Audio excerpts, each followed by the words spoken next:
Antennas are a complex subject, so in this chapter we will only cover a few antenna types and a few concepts.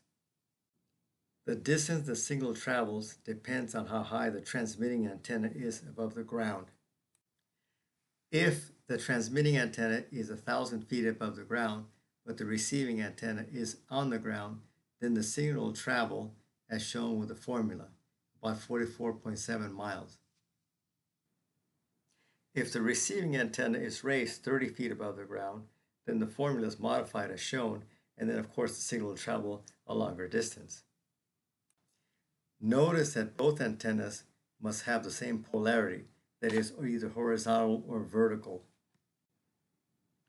If the signal must travel a long distance, there of course will be loss, and the loss can be calculated with the formula shown.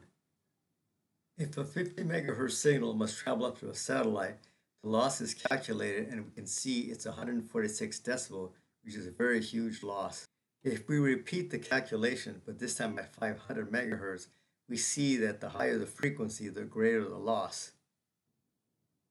Antenna gain means that the antenna transmits better in one direction than the other. It does not mean that the antenna amplifies the signal. In this example, the antenna has created a large lobe in the forward direction, but a smaller one in the backwards direction. The idea of the front to back ratio is to see if we can point the signal in the right direction so as not to waste our signal. The Yankee Yuta antenna was developed by two Japanese scientists to be used for higher frequency signals, such as television signals. There is only one element that receives a signal, and it's called a driven element. The director and the reflector simply concentrate the signal onto the driven element. If we are sending or receiving at 220 megahertz signals, the first step is to calculate the wavelength of this signal. Once we know the wavelength, we proceed to calculate the lengths of the driven element, the director, and the reflector with the formulas as shown. We also need to calculate the spacing of the elements and the length of the boom so that all the elements will work together. The helical antenna is very complex because the idea is that it's very directional and that the signal comes out like a beam. We begin as always by calculating the wavelength and also the number of turns that's been decided by the designer. The pitch refers to the separation of the turns, and the diameter is simply the width of the turns.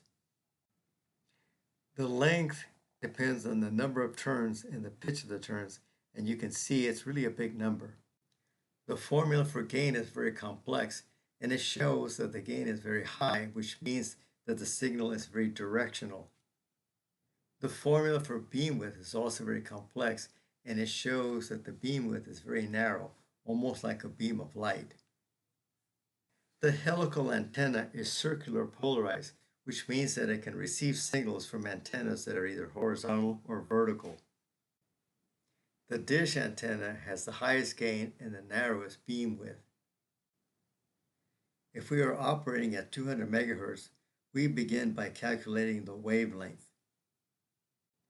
The formula for the diameter of the antenna shows that in this case at 200 megahertz, the antenna is very big. The formula for gain shows a gain of 600 when converted to decibels is 27.8 decibels, which means it's very directional, the most directional of all antennas. The formula for beam width gives us a result of 7 degrees. This is very narrow, almost like a beam of light.